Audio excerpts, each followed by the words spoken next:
Good morning. So much better for second service. My name is Lane. I'm one of the pastors here. Pastor Brian is out of town this morning with his family. Thank you. So I'm filling in this morning. Mac was telling that Facebook story, and it brought to remembrance something, I think it was last year happened. A friend of mine on Facebook posted a picture of a bunch of young faces, of mine included. It was from our high school days, of a bunch of people. It was clearly a dance event, and we were all in the cafeteria. I guess it was the cafeteria where we held the dance. I was a Y High boy. Sorry if that offends anybody. And there's a whole bunch of people in the thing, and we're all like, whoa, these young high school people, and people are sharing, they're laughing, haha, boy, those long days ago. And I chimed in with the group conversation, and I chimed in and said, boy, I remember pretty much everybody in the photo. Who's the girl to my left? And a girl that I'm friends with on Facebook wrote back and said, that's me, and I was your date.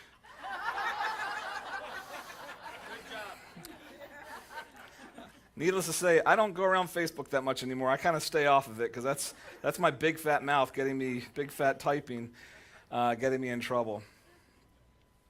Hey, if you're here this morning and you are hoping for part 2 of last week, I have bad news for you. This is not part 2 of last week. There are no twin gazelles. There are no twin fawns. There are no pomegranates. There's no climbing the tree to grab fruit. For those of you here that were here last week, that makes sense. For the rest of you, I'm sorry, inside joke. You'll just have to go online and you'll listen to it, and as you listen to it, you'll go, oh, I know what he's talking about. I'll give you a clue, 3 words, Song of Solomon sermon. We're going to go in a little bit of a different direction this morning. Last month, we're still in December. It's the 30th. We're almost in October. Can you believe that? Early this month, my wife came to me one day and she said, hey, the refrigerator and the freezer that we have out in the garage, like many of you probably, we have an old beat up refrigerator that we keep in the garage as supplemental to put milk and stuff inside of, and we have one of those box freezers. She said, I don't know if it's the outlets or if it's, they're both gone, they're dead, and the food's all spoiled inside of it. And it's one of those things, Really? So we got to go out and we had to throw all the food away, and it was smelled so bad, and we had to throw everything away and clean it all down. A couple of days later, she came back to me and she said, hey, I think the roof in our bedroom is leaking, or the roof above our bedroom is leaking. I was like, what? And I go in there, and sure enough, there's a water spot emerging like on our ceiling in our bedroom. And so I crawled up in the attic crawl space and I hunted around, and thankfully it wasn't the roof, it was the air conditioning unit that was up there. Something was messed up with it, and the drip tray was overflowing, and I thought, well, at least it's not the roof. It's just, I'm sure the AC unit will get this thing fixed. A couple days later, she came back, she said, actually the roof is leaking, just different part of the house. And this time she's right. It was raining outside, I come in, and there's water pouring in through one of the, not pouring, but dripping enough that we required the bucket, and I thought, oh, this is how September's shaping up. If you know me, you know that I'm a lawn guy. This is something my dad instilled in me. It's a hobby of mine. It's a kind of just a way therapeutically on the weekends to just get out in the yard and do stuff. And so I invest a lot of time in our yard and our landscaping, and that means that I put a little bit extra money into it maybe than other people. So this September, for lawn nuts, of which I'm one, September is a great month because this is overseeding month. This is where you go and you repair your lawn and you plant. And so I order grass seed. I don't go to Lowe's or Home Depot. Nothing wrong with that, but I go to the black market. It's my black market. It's not an actual black market. I call it the black market. It's just an online place. It's like, ooh, I'm getting secret seed. And I put a little bit extra money into it. And so I put down all of this extra grass seed. I aerated the yard, I thatched the yard, I overseeded the yard, I put fertilizer down, and it just feels so good to get that done, and you're just anticipating late October to have this lush. And the very next morning, I wake up about 6 in the morning, I hear this roar, and I get up, and there is a deluge of biblical proportions raining, and I walk downstairs, and I open the door and look as I see rivers of water through my lawn, carrying all that grass seed to the road and then down. Put it this way, my neighbor is going to have an awesome lawn next year, at least the front half of their lawn. And I just stood there thinking, just watching the money just flow out of my yard and down the street. And I'm like, is anything else going to go wrong this month? And that same day, I went to get in my car to go run some stuff. You know where this is going. I put the key in. Car doesn't start. And in that car, I hit my fist like this. Doors were closed. And I went, come on! And I put my head on the steering wheel like this, and anybody else have life like that? Thank you. I feel better. That's been my September. Incidentally, I may try to control the screen presentation in the first service. After telling that, I went to try to control the screen presentation, and it didn't work. And somebody here in the front row went, come on! How do you pray through stuff like that? And incidentally, I understand that actually, as frustrating as that is, it's life. As frustrating as that is, that's still small potatoes to what some people are going through, some health issues, and I understand that. How do we pray through things like that? How do we approach God in situations like that? I'm going to suggest to you that I actually just showed you how to do it. I just showed you how to pray. Now, you didn't recognize it because it didn't carry all the things that you think of in prayer. There was no kneeling. There was no, dear God. There was no, thou art. There was no, I thank thee. There was no, in the name of Jesus. I didn't light a candle. It was none of that. I just went, come on! And there's a prayer in there that at least it was started, and I'll make sense of it here just in a moment, but believe it or not, God teaches us in his word how to come to him with that kind of stuff. Gives us templates. You know what a template is? Where you're wanting to do something, whether woodworking or fabric, or there's a letter you want to write, and you say, I'm going to get a template, and the template's going to be my guide for how to make sure I do it right. God gives us templates. He gives them to us through the Psalms. What is a psalm? A psalm is a poem, prayer, or song to God written by people transparently sharing their heart, but it's inspired by the Spirit of God. It's not just human language. It's actually inspired by the Spirit of God to teach us how we can approach our Heavenly Father. If you've never heard this before, the Psalms are not just poetic parts of the Bible. The Psalms are actually templates that God has given to us, coming through the actual life experiences of other people to show us, hey, here's how to approach. Here's how to come to me in these kinds of situations. And they carry all different flavors and templates because they carry every scenario. Inside the Psalms, there are templates for how to approach God when you're happy, when you're sad, when you're depressed, when you're grieved, when you're angry, when you're frustrated, when you're mad. The Psalms carries templates on, hey, here's how to go to God in that kind of a situation. One of those types of Psalms is a psalm called the Lament. A lament psalm. What's a lament? Let me illustrate for you this way. My chief operating officer in my business that I work in throughout the week over in Bethesda, his name is Bashar, we call him Bash for short. I regularly will go in his office and close the door, and when I do, he'll be typing on the computer or on the phone, and he'll be like, wait. And he's typing, and then he'll type a little more, and then he'll go, and he'll move the screen aside and go, okay, go.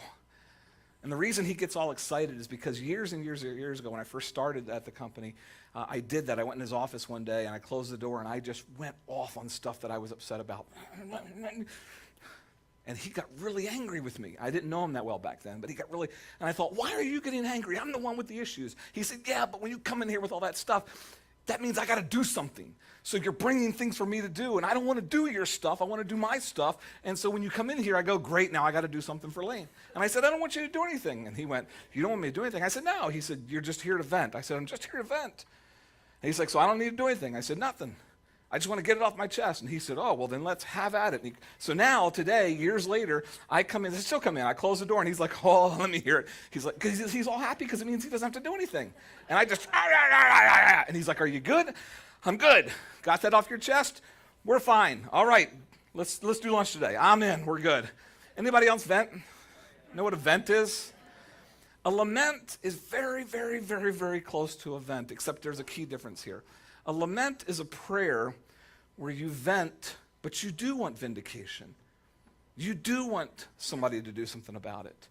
Namely, and this is where the template kicks in, you want God to do something about it. It's not enough just to say it. You really want God to get involved. Hey, God, can we stop the grass seed flowing into my neighbor's yard? God, can we fix the car? God, more seriously, can you heal where we vent? And you're like, I can do that though? I can bring that kind of grit and grime and vent? Absolutely. And I want to actually show you this morning a template that illustrates that for us. It's found in Psalm 83. There's tons of lament psalms. This is one of my favorites, and I'll illustrate here for you in a second. I'm going to break it down into segments, but I want to give a little bit of caveat this morning. Lament psalms are a little bit like the blues, speaking of jazz and the blues. You don't sing, a good blues artist does not memorize the words. They don't memorize the rhythm. A good blues musician knows that it just comes from here. You know, my wife is gone, and it's the jazz version of country music, right? You know, it's like, it just comes from here. I'm going to break this psalm down into 5 segments, but here's the thing. It's not really important that you memorize the 5 segments. It's not important that you memorize the words. When I say a template, I do not mean that you should pray these words. I mean that this shows you how to come to God. But the words are going to be your own. You're going to fill them in on your own. But this gives us an example to look at to go, I can approach God in this manner. Here's the first step in a lament psalm. Pull God into the situation. Actually invite God into the situation. You'd be amazed at how many Christians never simply invite God in to the problem. They're angry, they're mad, they're upset, they're frustrated, and you'll say, well, what have you asked God to do? And they'll say, nothing. Pull God in. Here's how the psalmist writes. The psalmist says, oh God, do not keep silence. Do not hold your peace or be still, oh God. That part there that I've got underlined, do not be still. I love this. Why do I love this? Because, I don't know, it was somewhere earlier in this year that it just struck me, the contrast. I love this because this directly answers for me the other half of the coin. Look at the screens here. We all know this psalm, Psalm 46. What does it say? Be still and know that I'm God. How many have heard that before? All of us know that one. Be still and know that I'm God. And the problem with that psalm, if that's the only verse that you focus on, the problem with that is that breathes a misconception into the Christian life where a lot of Christians believe that the Christian life is all about just passivity and peacefulness. That if something goes wrong, I'm just going to be still. And that God's objective for me is to just kind of, and I'm just going to know that he's God. And we think that know that he's God means that we're just supposed to expect him to do something for us. We don't know what it is. We're just hoping he does. And then if he doesn't, we think that the Christian response is that we're just supposed to be, well, I'll just accept what comes my way. You know, life is going to hit me like a train. I'm going to be still and just know that he's God. And what you see in Psalm 83 is that it doesn't change that. We are called to be still. We are called to know that he's God. But in the knowledge that he's God, the other psalmist in Psalm 83 says, in that stillness, you can ask him not to be still. You catch that? God says to you, hey, I want you to be still. But in that, there's a prayer that says, okay, God, but you can't be still in my situation. I need you to do something here. This notion that we are called to actively pray for life, it's all throughout the scriptures. Look what James writes in James chapter 4. You do not have why? Well, let's try that again. You do not have why? Because you don't ask. This is James writing and saying that the number of people that walk through life saying, God did not. And James will say, did you approach him? Did you ask him to? Did you get him involved? Notice here how Paul writes in 1 Thessalonians 5:17 that we're to pray without what? How frustrating would it be to be asked to do something repetitively, continuously, if it was going to have no effect whatsoever in your life? Prayer is not just a spiritual discipline that God throws in our laps to say, well, you better do it because that's what spiritual people do. The pray without ceasing, the reason that Paul says that we should do that above everything else without ceasing is because that is the core of our life, is to get God into the game, to invite his kingdom into this one and get him to do something for us in the process. The reason, though, that we're called to be still is because the problem is that too many of us try to solve it ourselves. Anybody been there? And let me ask you, and you already know what the answer is, and I know what the answer is. Let me ask you this. When you try to solve your own problems, how many times do you make it worse versus make it better? Make it worse. I charge in. That's my instinct. I'm going to deal with this right now. 24 hours later, it's 1,900 times worse than it was when I started. It's just how it goes. And so we're called to invite God into the process. Look here in Matthew. Jesus is in the garden with his disciples, know what's coming. He knows what's about to take place. This is the eve of his crucifixion. He knows all that's going on. And what is the primary instruction he gives to his disciples? Watch and do what? This notion of calling in and getting into prayer and involving God, that's the first step in the psalm. That's the first step in the lament. Get God involved. Whatever the issue is. You're like with an AC unit? Yeah, with an AC unit. With a car? Yeah, with a car. With health issues? Absolutely with health issues. With anything at all, God says, the template given to us is, God, don't be still here. I need you to get involved. Here's the second step. Plead your case. Now, I know the font's a little bit small here, but I'm going to read it to you. And incidentally, this morning, I'm actually using the Message Bible for this sermon. Here's why. I don't always use the Message Bible when I'm preaching a sermon or teaching, because the Message is more of a paraphrase by author Eugene Peterson.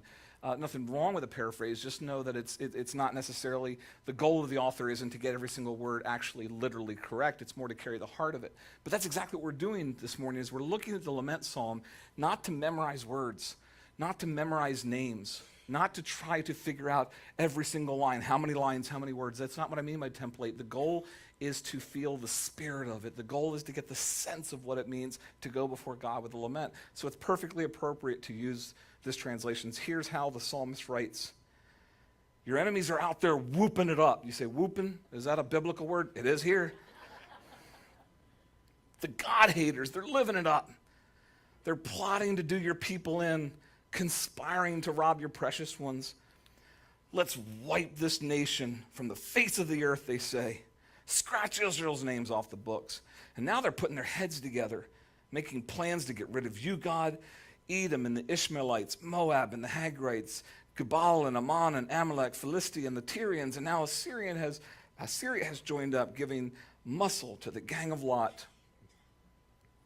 It's a lot of words, isn't it? Pleading your case. There's three key things that I want us to note here. Three key things in this part that I think are going to attach it directly to where you and I live today and what it means to be in the car and go, come on! The first is he says this. They're putting their heads together. Now, like I said, if this was a historical lesson, if this was a Bible college and we were looking at the historicity behind the Psalms and things, then we'd want to know each of these names and all of the different tribes and the nations and the locations. That's not the goal this morning. The goal this morning is to look at how we can approach God when we're angry too and say, how is the person talking in the prayer? And so he lists all these nations that are enemies to Israel, and he says, and they're putting their heads together to conspire as one. Here's the translation behind that. Here's how we think about that. We think about that, everything has gone wrong at once. Yeah? That's been my September. Everything has gone wrong. It would be a big different story if the car didn't start in 2016, and then the refrigerator failed in 2017. And then the roof leaked in early 2018, and then the grass went away in September. If they had been paced out a little bit more, just spread out a little bit more, life may have been a little bit more bearable. But everything happens as if it all timed together. It was as if those events got together and said, let's ruin Lane's fall. They conspired together. The psalmist says, everything at once? Then look at all these names he writes. I'm not going to repeat for him again, but look how many different nations he talks about. And if I were to do this as a history lesson or a biblical lesson, I would throw a map up here and we'd put pins on the map of where each of these are. And what you'd notice is that they form kind of a circle around Israel. So in addition to saying it's all happening at once, he's also going, it's coming from every angle. Anybody else know that kind of a frustration? It's everything. It's the job, it's the car, it's the finances, it's the marriage, it's the kids. Did I mention the marriage? It's the kids. Everything around me goes wrong. It all goes wrong at once, and it's coming from every angle, and I'm going to lose it. That's life in our house. My wife this week laughed. She said every so often, somebody will come to me out of the Wednesday night class or sermon. They'll say, man, you guys must have some pretty, deep devotional conversations in your house. And we're like, I mean, don't get me wrong, we do. She doesn't listen to them. But life happens to every single one of us. And even the psalmist says it all happens at once, and it's coming from every angle. And then you're going to like this next one. And then he says this. He says, And now Assyria's joined up. And that's exactly how he says it. And now Assyria. Why like that? Because Assyria is a nation adjacent to Israel that is large enough. You see Assyria, you don't see all of these throughout all the scriptures, but Assyria you see over and over and over again. Why? Because Assyria is this massive, large nation that doesn't need to team up with anybody to invade and conquer Israel. Assyria can do whatever they want. They're large enough to attack whenever. They don't need to build an alliance. They don't need support from somebody else. They don't need permission from other nations. These other nations, to be successful, they all have to get together and say, let's go together. Assyria is large enough to do it on their own. And so what the psalmist says here, after listing that it's coming at one time and it's coming from every angle, he goes, and now even Assyria decides to join in. Straw that breaks the camel's back, right there. You've actually said this before. You just don't realize you've said it before. You've had the car issues. You then went to the grocery store and the bottom of your bag fell out and the groceries fell through. And then there's a call that your kid got in trouble at school. And then you go to work and your boss is like, I wasn't good enough, blah, blah, blah, blah, blah, blah, blah, promotion. And then you go home and your spouse goes, I've got something I'm upset with you. And you're like, and even you? Really? Today's the day you got to bring it? Everything else has gone wrong, and now my spouse has to walk in the door. Because your spouse, they've got enough clout. They can fight you whenever they want. They can bring it whenever. They don't need everything. They can walk in. They can wake you up at 3 in the morning and go, I got something I want to say to you. But they bring it on the day where everything else is wrong too, and you're like, and even you. Plead your case. You're like, I can say all that to God. And when I point my finger, I don't mean repeat these words. I'm saying you can go and say, it's my boss and my wife and my husband and God, my husband. I'm going, and the job and the kid and my kid. God, I'm going to kill that kid. I will put the Xbox controller in his mouth down. You're like, I can pray like that? Yeah. I just saw a kid over here shaking his head going, please don't teach my parents. Again, the point of a template, the point of the lament psalm is not for you to memorize these words. It's for you to understand that you can approach God with this. If you don't approach God with it, and you instead vent that stuff out into the world, then next week's sermon is going to be for you. That's why we need my big fat mouth, is because we don't invite God and we don't talk to him. We go and we talk to other people. And instead we're in Starbucks going, and that person, and then all of a sudden we're gossiping and we're doing it. The reason that this is appropriate is because God goes, I'm big enough. Bring this to me. Don't put it out there in the world. Bring it to me. Plead this stuff before me. Here's the third one. Present the precedents in the prayer. A precedent is a previous example where something has happened. Look how the psalmist writes. The psalmist says, do to them what you did to Midian. Again, just hang on for a second because you may not know some of these names. It's irrelevant. I'm just teaching you a template. Do to them what you did to Midian, to Sisera and Jabin at the Kishon Brook. They came to a bad end at Endor. Not Star Wars. Just checking for my fans out there. They came to a bad end at Endor. Nothing but dung for the garden. Cut down their leaders as you did for Oreb and Zeb, their princes to nothing. Like Zeba and Zalmunna with their empty brags, and they were saying, I remember it. They're saying, we're grabbing it all, grabbing God's garden for ourselves. Presenting the precedents. What's the psalmist doing here? The psalmist, after pleading the case and is still aggravated, the psalmist is now remembering places where God did move on their behalf. For all of the problems that you have in your life right now, let me ask you a question. Are there also memories of where God did something for you? You got financial problems. Is there a season in your life where God actually answered the finances? The health is going wrong. And the reason I said, the reason we all have memories of where God's moved for us, but the reason the lament psalm is so powerful is because of the previous section where I said, usually the lament is that everything happens at once, everything comes from every angle, it all comes at one time, and it feels like it's all conspiring against us. And so we go before God, and then the lament, the psalmist says and teaches us, but hey, recall what God's done in those.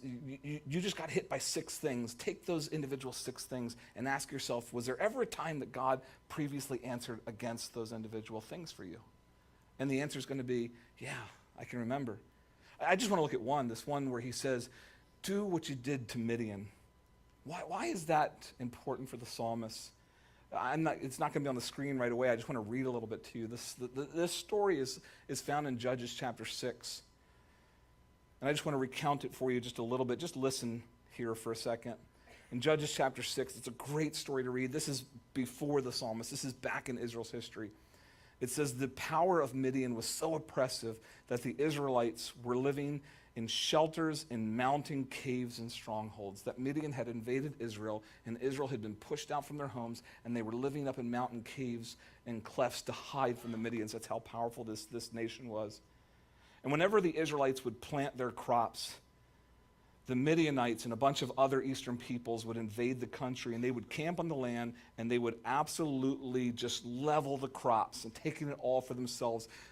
Israel would plant the crops, and then Midian would come and would just take all of it.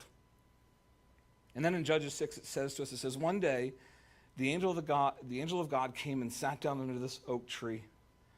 And a guy was there named Gideon who was threshing wheat in the winepress. Well, why is that an important illustration? A winepress was a trench. It was like a moat recessed into the ground. It was just a circle. And they would have a pole in the center with a big stick that would come out, and they would put horses or oxen on it, and then there would be this big stone wheel, and they would throw all their grapes or all their fruit down into the trench, and then the oxen would just walk in a circle, and it would push that stone, and the stone would crush the grapes, and they would collect all the juice for the wine and everything else, the olives for the olive oil and all that kind of stuff out of the wine press. But the key to the story is that in the story, those wine presses were recessed into the ground. They were below the level of the horizon. So Gideon figures out that Midian is stealing all their crops, stealing everything they own. So Midian goes and takes the wheat, and he throws it down into the wine press. It's not being used at that time of the season, so he throws it down in there, and he gets down there, and he's down there bundling the wheat and harvesting the wheat, because he knows that if a Midian army passes by or whatever and scans the horizon, they won't see anything because he's recessed. He's down in there hiding. In other words, it's a fearful tactic. He's doing the best he can for his life, but ultimately he's still hiding from the enemy. He's recessed down in there, and it says that this angel of the Lord comes to him. And here's what the angel of the Lord says to him. The angel of the Lord says to him, Gideon, God is with you, O mighty warrior.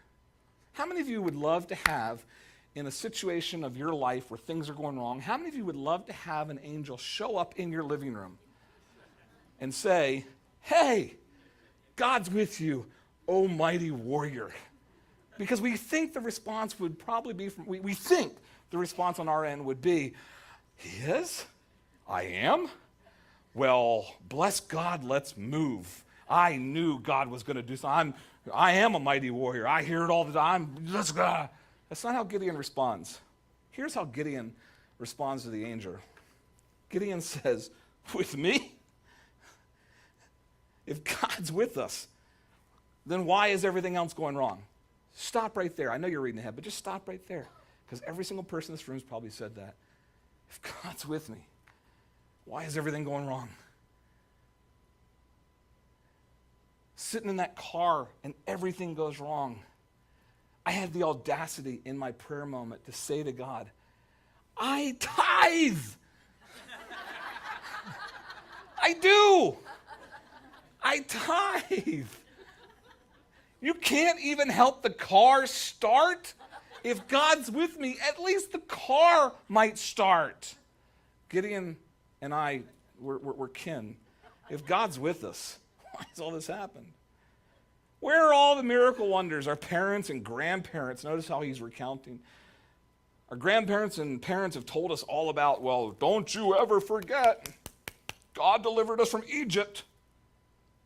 Gideon says, the fact of the matter is, God has nothing to do with us. He's turned us over to Midian. That's gut-level honesty. And guess what? The angel of God can handle it in the story. And the angel of God does not say, well, that's blasphemy. You're going to get struck down. No. Forces Gideon to get out of that depression. Moves Gideon. The story is amazing. You'll have to read it on your own. I won't recount it this morning. But Gideon ends up leading a small band of 300 guys against an army of thousands. But he invites God in. He doesn't just come with it on his own. He invites God in, and God ends up restoring Israel and saving them. And all their crops come back to them. And that's the reason that in our psalm, the psalmist recounts Midian is because notice again what he said that the people were saying against him at the moment that he's in. He's saying that all these nations are saying, we're going to come and we're going to take everything that they own. And he says, God, I remember the story of Midian where the same thing was happening. He was hiding in a wine press for Pete's sake, and he was scared and he was hiding and they were taking all the crops, but you showed up, God. You did that. You can do that again. He's presenting the precedent. You with me? The takeaway in the template is for you to, whatever's going wrong, ask yourself, has God ever answered for this at some other point in my life? If your finances are hurting, recall where he supplied for you before. If your health is failing, recall the days where you had vibrant health. If your marriage is failing, recall the days you were single. No, wait.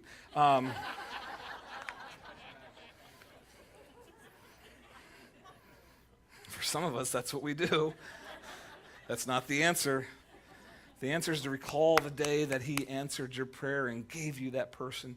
Recall the day that you looked at them at the altar when you were marrying them and thinking, I get this person with me. God's amazing. Present the precedents. Here's the fourth one. Push for vindication. Here's how the psalmist writes. My God, I've had it with them. Blow them away. That's a prayer? It's right there. Tumbleweeds in the desert waste. Charred sticks in the burned over ground. Knock the breath right out of them so that they're gasping for breath. But not just gasping. I want them to gasp, God help. Bring them to the end of their rope, and then I want you to leave them there dangling helpless. How about that? Folks, that's how you pray a lament. Now, I want you to be clear about something. I'm not even remotely suggesting that God in lament sits up there and goes, okay, let's have it. You want me to do what? Okay, that's good. And you want me to, that's a good one. You're bad. I'm on it. And you want, wow, you are angry. All right, well, but you're praying a lament, so that's not the point of these kinds of words. God may do none of this, but it's the invitation for God to say, get that off your chest to me. Talk to me about what it is you're feeling. Because all of us know what it's like to have anger fantasies. You know what an anger fantasy is? It's when someone does you wrong and you find yourself cutting the grass or washing dishes or doing something, and in your brain you're thinking, I could go over to there. I could tell someone, I could go on Facebook right now. And we start just thinking these thoughts of, I could level them. And God says, that's not the outlet. The outlet is talk to me. And get real. There's one psalm, I don't have it on the screen, there's one psalm, Psalm 137, where the psalmist writes this. It's a lament psalm. And the psalmist writes, he's talking about another nation that he is just so angry with. And he says this in the lament. He says, God, blessed is the one that dashes their infants against rocks. Yeah, Psalm 137. You can look at it for yourself so you don't think I'm making that up this morning. You say, who would ever say that? Because that's horrible. Except you do a little bit of history into the background of that psalm, and you'll learn the experience of the person who's writing is that the nation he's talking about was a barbaric nation, and they would come into towns when they were overriding them, and they would override, and it wasn't enough just to steal crops like Midian would do. It wasn't enough to steal crops. They needed to break people's spirits, and so they would come in and get the people into the center of the town. They would kill half the men. They would rape the women in front of the men, and then they would take the infants, and it was a symbolic gesture to say, we are cutting off your lineage. They would take the infants, and they would throw the infants against the walls of the homes in front of the people. And this psalmist in 137 went through that. What happens in a person when that kind of violence hits their life? What happens in the soul of a person? And in that psalm, when they say, blessed, God's not going, okay, well, that's pretty violent. I guess I'll do it. It's the notion where the person understands that they can come before God, that it is so much better to come before God and pour that anger out before him than it is to go and try to do something on your own. Because if you're carrying that kind of darkness inside your soul, and sometimes that darkness just finds us. We don't have to look for it. And you don't bring God into the situation, and you go out into the world, the damage that you can do out there as opposed to just getting this before God. You catch this. We don't think about this, but pushing for vindication doesn't mean God's going to do what we tell him to do, but it does mean that we're with the right audience saying, God, I need you to do something here. And it can be as big as, God, you, if you took my boss and just threw him through the window and let him fall the 5 stories, or as something as simple as, hey, God, if you would just get the grass seed and just move it back into whatever the spectrum is, you're pushing for vindication. This is where the lament is not just a vent. You're saying, God, I actually want you to do something. You with me? Here's the last one, and then we're going to close in a second here. Place God back at the center. Here's how the psalmist closes. Then they'll learn your name, God, the one and only high God on earth. The lament psalm ends where it starts. The template is that you call God to get involved. Come on, God! But it ends with putting him back at the center to make sure that this isn't just about you, but it's about making sure that God is set up at the center of it all. God, my goal is not just revenge. I need you to be at the center of this. I need you to be the one. I just need to know, God, that you're victorious, that you will handle this, that you'll deal with this. I can put myself under that assurance, but I just need to know that you are not absent or silent. I need you to be at the center. Put God back at the center of it. You with me? So I said that my screaming in the car was a prayer when I went, come on! And it was because I know what was in my heart and what I was crying out to God for. But what if I had written it out? I'm going to read to you what I think the lament would have looked like. I'm going to invite the worship team to come back here in just a second. But listen, here's how I think my lament would have sounded. And again, because like I said, the importance is not that you remember the 5 parts. The importance is not that you remember the words. The importance is that you understand what a lament is and what are the components. And you put your own words and heart and soul into it. It would have sounded like this. Come on, God! You got to do something here. This is just ridiculous. Everything, and I mean everything, is falling apart. The refrigerator, the car, the AC, the roof, and then the rainstorm on the grass. The rainstorm on the grass? Don't you have control of that? Really? Remember the time, though, God, that you provided that car in college after that accident I had? Do that again. Or when our AC failed and we were living in Crofton and water went into the apartment below us, and we were so scared of the money we were going to have to deal with, but it turned out to be a minor fix, which was really good because Joe and I, she and I, we didn't have money for anything else. God, that was you and we know it. Do that again. God, the adversary, he's in this and he's just blasting me. He's blasting me with frustrations. He's blasting me with despair, and I'm angry. God, I need you to destroy him. I need you to send him back to hell. I need you to get him out of my house, get him off my lawn and my family, and I need you to do it in a way that makes him realize that you are the center of our home. That's a lament prayer. Anybody want to use this week? Anybody have a life that says, I can pray that? I could pray that. That's what a lament is. That's what it's for. So here's how I want to close this morning. I'm going to invite you as the worship team comes. In the first service, we just closed generally, and then Brooke came to me and she said, Jeremiah wrote a song, and if I get this wrong, just correct me. She said, Jeremiah wrote a song recently that just goes so well with that. And that's one of the things I don't know if you appreciate about our worship team is that they sing songs that you probably hear on the radio, but then they are true artists. They compose on their own. And I said, let's sing this. And so here's what I want to do. They're going to sing the song, and maybe there's 2 responses. Maybe you sit in your seat, and as you see the words and let the worship team minister to you, maybe in your seat you would, in your heart, maybe you need to pray some lament. Maybe you need to say, God. Or if you want, I'm not going to ask the altar workers this morning. We're just going to leave the altars open. As they're playing, you may say, you know what, I'm so, you may say, I just need to come and kneel before him and put myself prostrate or kneel. I just need to say, God, you've got to move on this. Either one, sitting in your seat here kneeling, but they're going to play this song, and then I'm going to come back and close. But just for the next couple of minutes, we're not in a rush here at all this morning. Just for the next 2 minutes, just let's lament if you need to.